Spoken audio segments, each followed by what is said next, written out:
Hello friends, स्वागत है आप सभी का। आज की वीडियो में हम लोग डिस्कस करेंगे इलेक्ट्रिकल हीटिंग के बारे में। वही इलेक्ट्रिकल हीटिंग जिससे हम लोग इलेक्ट्रिसिटी से हीट को उत्पन्न करते हैं, उसी के बारे में आज की हमारी वीडियो में पढ़ना है। और इस एक ही वीडियो में हम लोग इस पूरे चैप्टर को कवर करेंगे, तो वीडियो को लास्ट तक ज़रूर देखिएगा। पुराने कई टॉपिक्स पे हम लोगों ने वीडियोस बनाए हैं, उसको भी ध्यान से देखिएगा। चलिए सबसे पहले हम लोग समझते हैं इसके सिलेबस को, फिर एक एक टॉपिक को हम लोग उठाएंगे और उसको कवर करेंगे। विथ नोट्स के साथ कवर करेंगे, तो वीडियो को ज़रूर से ज़रूर लास्ट तक देखिएगा। तो चलिए सबसे पहले हम लोग इसका सिलेबस समझते हैं। हमने इसके सिलेबस को मेनली 3 पार्ट्स में डिवाइड कर दिया है। एक पार्ट जो कि बेसिक है, जिसमें हम लोग इसके एडवांटेज और टाइप्स के बारे में जानेंगे। दूसरा पार्ट जिसमें हम लोग इसके टाइप्स के बारे में डिटेल में पढ़ेंगे, जैसे कि resistance heating, induction heating, dielectric heating, high frequency eddy current heating, arc furnace, इन सब के बारे में। उसके बाद लास्ट जो हमारा पार्ट होगा उसमें हम लोग वेल्डिंग के बारे में पढ़ेंगे। एक पढ़ेंगे रेजिस्टेंस वेल्डिंग और एक पढ़ेंगे आर्क वेल्डिंग के बारे में। तो ये 3 हमारे पार्ट्स हैं, इन्हीं के बारे में डिस्कस करना है। चलिए एक एक टॉपिक को उठाते हैं और सारे चैप्टर्स को कवर करते हैं। सबसे पहले हम लोग समझेंगे एडवांटेज ऑफ इलेक्ट्रिकल हीटिंग। देखिए इसके एडवांटेजेस को हम लोग कुछ पॉइंट्स में समझेंगे और इसी तरीके से आपको एग्ज़ाम में भी करना है। देखिए सबसे पहला पॉइंट है कि इलेक्ट्रिकल हीटिंग जो होती है बहुत ही इफ़िशियंट होती है। इफ़िशियंट का मतलब जितनी हम लोग इलेक्ट्रिकल एनर्जी देते हैं वो लगभग का लगभग 90 से 95% पूरी हीट में चेंज हो जाती है। जबकि अगर कोई दूसरा मेथड्स होता है, जैसे हम लोग किसी चीज़ से हीट करते हैं, लकड़ी से गर्म करते हैं, तो जितनी लकड़ी जला देते हैं, जितना वेस्ट कर देते हैं, उतना हमको हीट नहीं मिल पाती है। तो ये इसका एक एडवांटेज है। उसके बाद दूसरा एडवांटेज है कि यह गैस हीटिंग से सुरक्षित है। मतलब कि जो हमारी गैस हीटिंग होती है उसमें क्या होता है, बहुत सारे हानिकारक पदार्थ निकलते हैं जो कि हमारे इन्वायरमेंट को भी प्रदूषित करते हैं, लेकिन इसमें ऐसा कुछ नहीं होता है। यह भी है कि इसका एक एडवांटेज होता है। और इसकी जो इंस्टॉलेशन है वो आसान होती है, मतलब इसको सेटअप करना बहुत ही आसान होता है एज़ कम्पेयर टू बाकी के जो हीटिंग मेथड्स हैं। उसके बाद इसे कम रख-रखाव की आवश्यकता होती है, मतलब कि इसके लिए हमको बहुत सारी चीज़ों की ज़रूरत नहीं होती कि हम इस तरीके से इसका रख-रखाव करें, इसको साफ़ करते रहें, ये करते रहें, इसकी कोई ज़रूरत नहीं होती है लेकिन बहुत कम होती है। उसके बाद नेक्स्ट पॉइंट है, 5th पॉइंट हमारा है कि इसको जहाँ पर हम चाहें, एक पॉइंट पर अगर हम चाह रहे हैं तो वहाँ पर हम लोग हीट दे सकते हैं। लेकिन अगर हम किसी दूसरे मेथड, जैसे मान लीजिए कि हम एग्ज़ाम्पल के लिए लकड़ी का ले लें, तो लकड़ी को गर्म करेंगे किसी चीज़ को गर्म करने के लिए, तो वहाँ क्या होगा, वो पूरा का पूरा गर्म हो जाएगा। लेकिन इसमें क्या कर सकते हैं, एक किसी छोटे से पॉइंट पर हम गर्म कर सकते हैं, बाकी के अगल-बगल के जो पॉइंट्स हैं वो गर्म नहीं होंगे। तो इससे क्या होता है, इससे हमारी जो एनर्जी है उसका लॉस नहीं होता है। यह भी इसका एक एडवांटेज होता है। उसके बाद 6 पॉइंट है कि इसका उपयोग हम लोग बहुत सारे हीटर्स में करते हैं, अपने रूम को गर्म करने के लिए करते हैं, खाना पकाने के लिए करते हैं, फ्लोर को गर्म करने के लिए करते हैं। तो ये भी इसका एक एडवांटेज है। इसके बाद हमारा नेक्स्ट पॉइंट है 7th पॉइंट, कि यह पर्यावरण के अनुकूल है, यानी कि जो हमारा एनवायरनमेंट है उसको प्रदूषित नहीं करती है बाकी के जो हीटिंग मेथड्स हैं उनकी तुलना में।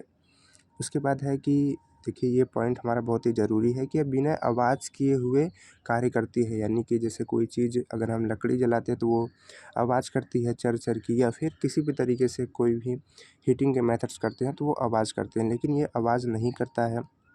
तो इस वजह से इसका उपयोग हम लोग आवासीय जगहों पे या फिर ऑफ़िस वगैरह में कर सकते हैं। उसके बाद नेक्स्ट पॉइंट हमारा 9th नंबर पॉइंट है कि इसको इंस्टॉल करने के लिए, इसको चलने के लिए कम जगह की आवश्यकता होती है।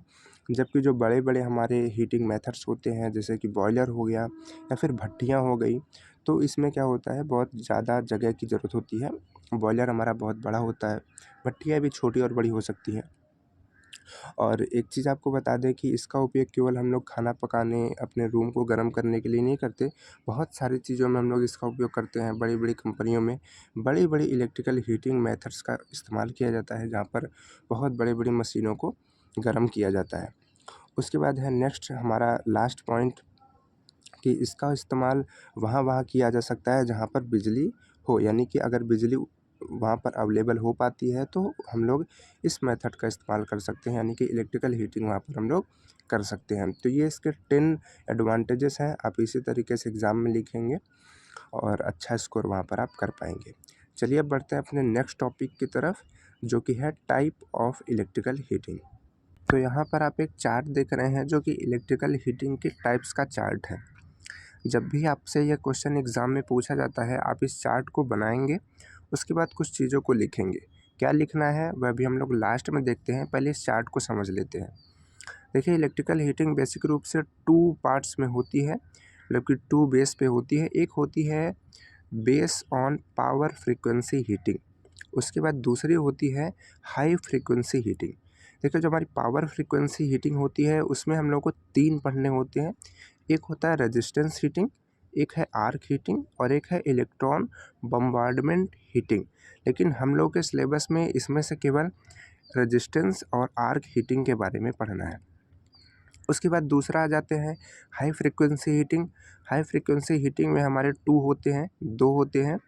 एक है इंडक्शन हीटिंग और एक है डाइलेक्ट्रिक हीटिंग। देखिए, अब एक समझने वाली बात है कि कभी कभी एग्ज़ाम में अलग अलग केवल एक मेथड्स के बारे में डिटेल में पूछता है, या फिर कभी कभी पूरा क्लासिफिकेशन पूछता है। तो जब क्लासिफिकेशन पूछता है तो हमको इस चार्ट को बनाना है और उसके बारे में थोड़ा थोड़ा सबके बारे में लिखना होता है। लेकिन अगर डिटेल में पूछता है तो आपको उसको डिटेल में एक्सप्लेन करना है। तो हम लोग क्या करेंगे, एक एक को डिटेल में पढ़ लेंगे, और अगर आप जब क्लासिफिकेशन करेंगे तो थोड़ा बहुत तो अपने से लिख सकते हो उसके लिए।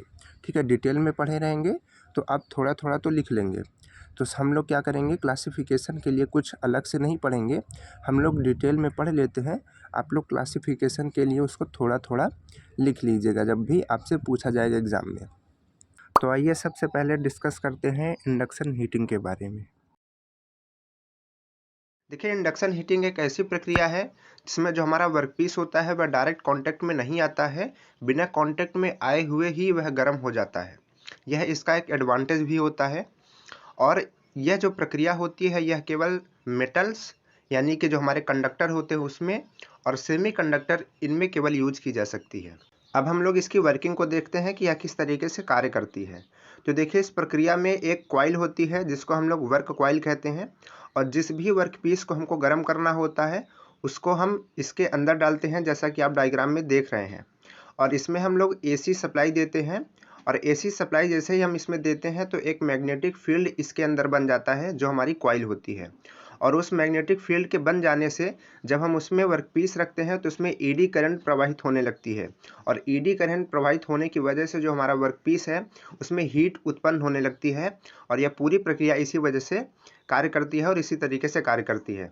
अब समझते हैं इसके एडवांटेज को, यानी कि यह जो मेथड है क्यों यूज किया जाता है। तो देखिए, इसमें बहुत ही कम समय लगता है, बिजली की बचत होती है, और किया गया कार्य बहुत ही अच्छा होता है, इफ़िशियंट होता है, और इसमें कोई भी प्रदूषण नहीं फैलता है, और यह बहुत ही आसान प्रक्रिया होती है। इन्हीं सब वजहों से इसका इस्तेमाल हम लोग करते हैं। अब इसका एप्लीकेशन होता है हमारे इंडक्शन कुकिंग में।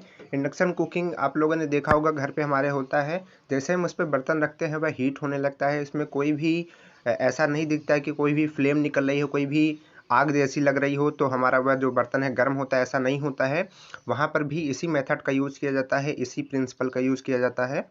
और हम लोग इसका यूज वेल्डिंग में भी करते हैं, सोल्डरिंग में करते हैं, ब्रिजिंग में करते हैं। तो इस तरीके से आप इसके एप्लीकेशन को भी अच्छे से लिख सकते हैं। अब बात करते हैं डाइलेक्ट्रिक हीटिंग के बारे में। तो देखिए, यह भी एक हीटिंग की प्रक्रिया होती है, और इसके थ्रू हम लोग इंसुलेटर मटेरियल्स को हीट करते हैं। जो हमारी इंडक्शन हीटिंग होती थी उसमें हम केवल कंडक्टर और सेमी कंडक्टर को हीट कर सकते थे, जो हमारे इंसुलेटर होते थे उनको हीट नहीं कर सकते थे। तो इसी वजह से हमारी एक नई मेथड लाई गई जिसको हम लोग कहते हैं डाइलेक्ट्रिक हीटिंग। अब बात करते हैं कि यह किस तरीके से कार्य करता है। तो जैसा कि आप डायग्राम में देख रहे हैं, यहाँ पर 2 इलेक्ट्रोड्स लगे होते हैं जिनके बीच हमारा वर्कपीस रखा होता है जो कि डाइलेक्ट्रिक मटेरियल होता है। तो अब इन दोनों इलेक्ट्रोड्स में हम लोग एसी सप्लाई देते हैं, और यह एसी सप्लाई हमारी नॉर्मल नहीं होती है, इसकी फ्रीक्वेंसी बहुत ही ज़्यादा होती है। अगर बात करें इसकी फ्रीक्वेंसी की तो यह 10 से 50 मेगाहर्ट्ज़ तक की इसमें एसी सप्लाई दी जाती है। और इतनी एसी सप्लाई देने की वजह से इसमें एक इलेक्ट्रोस्टैटिक फील्ड बन जाती है, जिसकी वजह से हमारा जो भी वर्कपीस रखा होता है उसमें एक तरीके का लॉस होता है, जिसको हम लोग डाइलेक्ट्रिक लॉस कहते हैं। और यह लॉस जो होता है हीट के फॉर्म में होता है, और हीट के फॉर्म में होने की वजह से जो भी हमारा वर्कपीस रखा होता है, जो भी मटेरियल रखा होता है, वह गर्म होने लगता है। और इसी तरीके से हम इस मेथड का यूज करते हैं किसी भी चीज़ को गर्म करने के लिए। अब बात करते हैं इसके एप्लीकेशन के बारे में। इसका प्रयोग फलों और सब्जियों के निर्जलीकरण में होता है, लकड़ियों को सुखाने में होता है, प्लाईवुड होती हैं उनके परत में जो ग्लू होती है उसको चिपकाने में यूज होता है, हड्डियों के तापन में यूज होता है, और बहुत सारे जगहों पर इसका इस्तेमाल किया जाता है। हमारा नेक्स्ट मेथड है रेजिस्टेंस हीटिंग। देखिए रेजिस्टेंस हीटिंग क्या होती है। जब किसी हाई रेजिस्टेंस कंडक्टर में हम करंट देते हैं तो उसमें हीट उत्पन्न होने लगती है, और इसी को हम लोग रेजिस्टेंस हीटिंग कहते हैं। यह जो होती है I²R के सिद्धांत पर कार्य करती है, और इससे हम लगभग 1000 डिग्री सेल्सियस तक का तापमान प्राप्त कर सकते हैं। यह दो तरह की होती है, एक होती है डायरेक्ट रेजिस्टेंस हीटिंग और एक होती है इनडायरेक्ट रेजिस्टेंस हीटिंग। एक एक के बारे में हम लोग पढ़ेंगे। सबसे पहले हम लोग पढ़ते हैं डायरेक्ट रेजिस्टेंस हीटिंग के बारे में। इस मेथड में दो इलेक्ट्रोड्स होते हैं जिनमें एसी या डीसी सप्लाई दी गई होती है, और यह दोनों इलेक्ट्रोड्स चार्ज मटेरियल के कांटेक्ट में होते हैं, जैसा कि आप डायग्राम में देख सकते हैं। और कांटेक्ट में होने की वजह से ही इसको हम डायरेक्ट रेजिस्टेंस हीटिंग कहते हैं। और जब इन दोनों इलेक्ट्रोड्स में सप्लाई दी जाती है तो कांटेक्ट में होने की वजह से जो भी हमारा चार्ज मटेरियल होता है वह हीट होने लगता है, और वह मेल्ट हो जाता है और हीट हो जाता है। इलेक्ट्रोड और चार्ज के डायरेक्ट कांटेक्ट में होने की वजह से यह प्रक्रिया बहुत ही इफ़िशियंट होती है, और इस प्रक्रिया में एक समान हीटिंग होती है। अब बात करते हैं इनडायरेक्ट रेजिस्टेंस हीटिंग के बारे में। देखिए इस मेथड में सेम सारी चीज़ें लगभग उसी तरीके से होती हैं, लेकिन जो इसमें इलेक्ट्रोड्स होते हैं वह आपस में टच होते हैं, और जो हमारा मेटल होता है जिसको हम लोग चार्ज कहते हैं, वह और इलेक्ट्रोड्स आपस में टच नहीं होते हैं, और इसी वजह से हम इसको इनडायरेक्ट रेजिस्टेंस हीटिंग कहते हैं।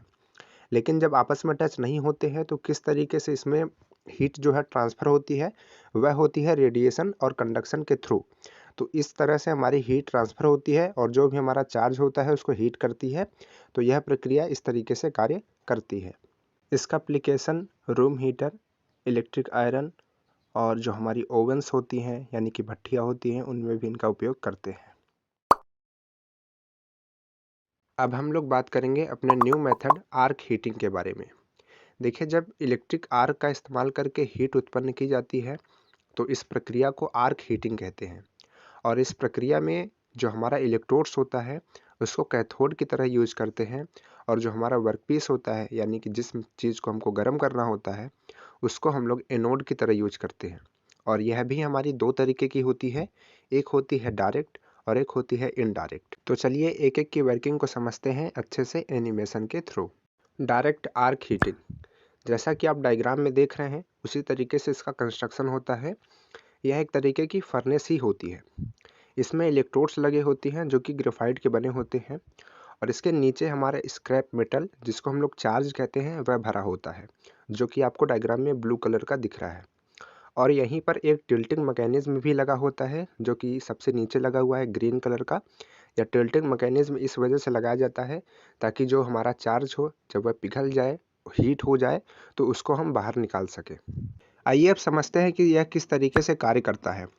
तो देखिए जो इसमें इलेक्ट्रोड होता है और जो चार्ज होता है, जब इलेक्ट्रोड्स में हम सप्लाई देते हैं तो इनके बीच एक आर्क प्रोड्यूस होती है, और आर्क प्रोड्यूस होने की वजह से जो भी हमारा चार्ज होता है वह हीट हो जाता है और मेल्ट हो जाता है।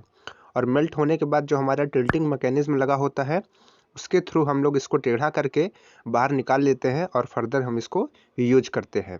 तो इस तरीके से यह हमारा कार्य करता है। अब बात करते हैं इनडायरेक्ट आर्क हीटिंग के बारे में। देखिए इसमें जो हमारे इलेक्ट्रोड्स होते हैं उन्हीं के बीच में आर्क बनता है, इस वजह से हम इसको इनडायरेक्ट आर्क हीटिंग कहते हैं। और इनके बीच आर्क बनने की वजह से जो हमारी हीट है वह रेडिएशन और कंडक्शन के थ्रू नीचे आती है, और जो हमारा चार्ज होता है उसको हीट करती है और वह मेल्ट हो जाता है, और फिर उसी तरीके से टिल्ट करके हम उसको निकाल लेते हैं। टिल्ट यानी कि टेढ़ा करके उसको बाहर निकाल लेते हैं और बाहर फर्दर यूज करते हैं। तो देखिए यहाँ तक हम लोगों ने सारे मेथड्स के बारे में पढ़ लिए, एग्ज़ाम में किस तरीके से लिखना है उसको भी समझ लिए। लेकिन एग्ज़ाम में ही एक और क्वेश्चन आता है जो कि अभी हम लोगों ने डिस्कस नहीं किया, वह बहुत बार पूछा जाता है, वह है इंडक्शन हीटिंग और डाइलेक्ट्रिक हीटिंग में अंतर, यानी कि इन दोनों में कंपेयर पूछता है। तो आइए उसी को डिस्कस करते हैं, फिर आगे के टॉपिक्स को समझेंगे। इनके बीच अंतर को समझने के लिए हमको मेनली 6 पॉइंट को पढ़ने हैं। पहला पॉइंट है प्रिंसिपल। इंडक्शन हीटिंग जो होती है वह इलेक्ट्रोमैग्नेटिक इंडक्शन के प्रिंसिपल पर वर्क करती है, जबकि डाइलेक्ट्रिक हीटिंग इलेक्ट्रोस्टैटिक इंडक्शन के प्रिंसिपल पर वर्क करती है। दूसरा पॉइंट है एरिया ऑफ हीट। देखिए जो इंडक्शन हीटिंग होती है वह सरफेस पे होती है, जो हमारा वर्कपीस होता है उसके सरफेस से होती है, और जो डाइलेक्ट्रिक हीटिंग होती है वह इनसाइड द मटेरियल होती है, यानी कि मटेरियल के अंदर होती है, मटेरियल के अंदर हीट होता है। नेक्स्ट पॉइंट है टाइप ऑफ हीटिंग। जो हमारी इंडक्शन हीटिंग होती है उसमें नॉन यूनिफॉर्म हीटिंग होती है, यानी कि ऐसी हीटिंग होती है कहीं ज़्यादा होगी कहीं कम होगी, एक समान नहीं होगी। लेकिन जो हमारी डाइलेक्ट्रिक हीटिंग होती है वह पूरे वर्कपीस पर एक समान होती है। उसके बाद नेक्स्ट पॉइंट है फ्रीक्वेंसी। जो हमारी इंडक्शन हीटिंग होती है उसमें 200 से 500 किलो हर्ट्ज तक की फ्रीक्वेंसी यूज होती है, लेकिन जो हमारी डाइलेक्ट्रिक हीटिंग होती है उसमें 1 मेगाहर्ट्ज से 50 मेगाहर्ट्ज तक की फ्रीक्वेंसी यूज होती है। और अगर बात करें कॉस्ट की, तो जो हमारी इंडक्शन हीटिंग होती है वह लो होती है, और जो हमारी डाइलेक्ट्रिक हीटिंग होती है उसका कॉस्ट हाई होता है। और अगर वर्कपीस देखें तो जो हमारे इंडक्शन हीटिंग होती है वह केवल मेटल्स, यानी कि जो हमारे कंडक्टर होते हैं उनके लिए यूज़ की जाती है, जबकि जो हमारी डाइलेक्ट्रिक हीटिंग होती है वह डाइलेक्ट्रिक मटेरियल, यानी कि जो हमारे इंसुलेटर्स होते हैं उनके लिए यूज़ की जाती है। आई होप आप इन दोनों मेथड्स को बहुत अच्छे से समझ गए होंगे, इनके बीच क्या अंतर होता है उसको भी समझ गए होंगे। तो चलिए फ्रेंड्स, अब हम लोग चलते हैं अपने सिलेबस के तीसरे पार्ट पर, जिसका सबसे पहला टॉपिक है रेजिस्टेंस वेल्डिंग। तो आइए समझते हैं रेजिस्टेंस वेल्डिंग को, और ये भी समझते हैं कि इसको किस तरीके से एग्ज़ाम में लिखना होता है। तो देखिए जो रेजिस्टेंस वेल्डिंग होती है उसमें हम लोग इलेक्ट्रिक करंट और प्रेशर का उपयोग करते हैं। किस तरीके से करते हैं उसको समझिए। देखिए यहाँ पर आप डायग्राम में देख सकते हैं कि ये ब्लैक कलर्स के इलेक्ट्रोड्स लगे हुए हैं। इसमें हम लोग इलेक्ट्रिक सप्लाई देते हैं और ऊपर से प्रेशर भी लगाते हैं, और इनमें जो भी प्लेट्स को हमको जोड़ना होता है उसको बीच में रखते हैं और इसको दबाते हैं। तो इसमें होता क्या है कि रेजिस्टेंस बहुत ज़्यादा हो जाता है और हीट हो जाता है, और हीट होने की वजह से जो हमारा मेटल है वो मेल्ट हो जाता है, यानी कि पिघल जाता है, और जब उस पर प्रेशर लगा के दबाते हैं तो वो हमारा चिपक जाता है एक दूसरे में। तो इस तरीके से ये काम करता है। आइए अब समझते हैं कि इसकी वर्किंग को किस तरीके से एग्ज़ाम में लिखना है पॉइंट वाइज।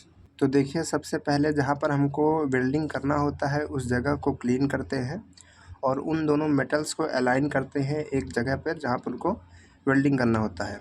उसके बाद जो इलेक्ट्रोड्स होते हैं उनको मेटल की जो हमारी सरफेस होती है, जो प्लेट्स होंगी जिनको ऐड करना होगा, उस पे दबाएंगे, यानी कि प्रेशर लगाते हैं। फिर हम लोग करंट को देते हैं जो कि बहुत ज़्यादा हाई करंट होती है, और हाई करंट होती है तो रेजिस्टेंस भी वहाँ पर बहुत हाई होता है, और उसके वजह से वहाँ पर हीट उत्पन्न होने लगती है। उसके बाद वो हमारी वेल्डिंग हो जाती है, और फिर जब वो करंट को हम लोग बंद करते हैं फिर उसको कूल करते हैं, उसके बाद हमारा जो है वेल्डिंग कंप्लीट हो जाती है। तो इस तरीके से इसका ये प्रोसेस होता है। आइए समझते हैं कि क्या इसके एडवांटेजेस हैं, क्या इसके डिसएडवांटेजेस हैं, यह भी आपको एग्ज़ाम में लिखना होता है। एडवांटेजेस, सबसे पहला पॉइंट है कि यह तेज़ होती है और एक कुशल प्रक्रिया होती है, और इसका उपयोग हम लोग ऑटोमेशन के लिए करते हैं, और इसकी जो उत्पाद की दर होती है वो ज़्यादा होती है, यानी कि कम समय में हम लोग बहुत ज़्यादा काम कर सकते हैं, और इसकी जो वेल्डिंग होती है वो स्थिर होती है और मजबूत भी बनती है। इसके बाद बात करते हैं इसके डिसएडवांटेजेस के। तो इसके डिसएडवांटेजेस में है कि इसकी इनिशियल कॉस्ट बहुत ज़्यादा होती है, शुरुआत में जो मशीन आती है वो महंगी होती है, और इनका उपयोग हम लोग केवल पतली शीट्स के लिए कर सकते हैं। बहुत मोटी शीट्स अगर हैं तो उनका हम लोग उनकी वेल्डिंग नहीं कर सकते हैं, और इसके लिए जो सरफेस है वो साफ़ सफाई उसको करनी पड़ती है पहले। तो ये इसका डिसएडवांटेजेस है। तो इस तरीके से ये हमारा ख़त्म होता है। इसके बाद हमारा आता है आर्क वेल्डिंग। आइए अब समझते हैं आर्क वेल्डिंग के बारे में। देखिए इस प्रक्रिया में हम लोग हाई इंटेंसिटी की आर्क का यूज़ करते हैं मेटल को पिघलाने के लिए, और जैसे ही मेटल पिघलता है और वो पिघल करके जुड़ जाता है। तो इस तरीके से यह इसका प्रोसेस होता है अगर हम शॉर्ट में बात करें तो। लेकिन चलिए हम स्टेप बाय स्टेप इसके प्रोसेस की बात करते हैं, जैसा कि आपको एग्ज़ाम में लिखना है। फिर इसके एडवांटेज और डिसएडवांटेज की बात करेंगे। इसके प्रोसेस में सबसे पहले हम लोग मेटल की सरफेस को क्लीन करते हैं, उसके बाद जो इसका इलेक्ट्रोड होता है, जैसा कि अभी आप लोगों ने डायग्राम में देखा था, उसको वर्कपीस के पास लाते हैं और वर्कपीस के पास लाते ही उसमें एक हाई इंटेंसिटी की आर्क उत्पन्न हो जाती है। उसके बाद इस आर्क की वजह से जो हमारा मेटल होता है वो मेल्ट हो जाता है, यानी कि पिघल जाता है। और पिघलने की वजह से हमारा जो भी जिस भी चीज़ को ऐड करना होता है, यानी कि जॉइंट करना होता है, वो जुड़ जाता है और वो हमारा जो जोड़ है वो भर जाता है हमारा इलेक्ट्रोड उसके अंदर में पिघल करके। तो इस तरीके से वो हमारा जुड़ जाता है और बहुत ही मजबूत हो जाता है और फिर बाद में जब ठंडा हो जाता है तो एक स्ट्रॉन्ग हमारा वेल्डिंग हो जाती है। तो इस तरीके से यह इसका हमारा प्रोसेस होता है। ये तो हो गया इसका प्रोसेस। आइए बात करते हैं इसके एडवांटेज और डिसएडवांटेज की। देखिए, इसके एडवांटेज में हम लोग मोटी और पतली दोनों तरीके की चादरों का या फिर शीट्स को वेल्डिंग कर सकते हैं और इसके द्वारा जो वेल्डिंग की जाती है उसकी स्ट्रेंथ बहुत ही हाई होती है और इसको हम लोग वेल्डिंग जो होती है कई पोजीशंस में, किसी भी पोजीशंस में हम लोग वेल्डिंग कर सकते हैं। उसके बाद बात करें अगर डिसएडवांटेज की, तो इसके लिए एक बहुत ही स्किल्ड लेबर की ज़रूरत होती है। सभी लोग इसको नहीं कर सकते हैं, थोड़ा सीखना पड़ता है। उसके बाद इसको वेल्डिंग करने में बहुत ही ज़्यादा स्पैटर्स निकलते हैं और धुआं उत्पन्न होता है। उसके बाद जो हमारी वातावरण के जो ऑक्सीजन होता है वो भी इसको प्रभावित कर सकता है और बहुत सारी प्रक्रियाओं में यह धीमी होती है थोड़ा सा। तो इस तरीके से इसका एडवांटेज डिसएडवांटेज सारा कुछ हो गया। तो इस तरीके से हम लोगों ने इस चैप्टर के सारे टॉपिक्स को कवर कर लिए। आई होप आपको सारे टॉपिक्स बहुत अच्छे तरीके से समझ में आए होंगे। अगर आपको हेल्प हुई हो तो इस वीडियो को अपने दोस्तों के पास ज़रूर शेयर कीजिए, चैनल को सब्सक्राइब कीजिए, बाकी की जो वीडियोज़ बनी हुई हैं पिछले चैप्टर्स की उनको भी देखिए। चलिए फिर मिलते हैं नेक्स्ट वीडियो में। Bye bye.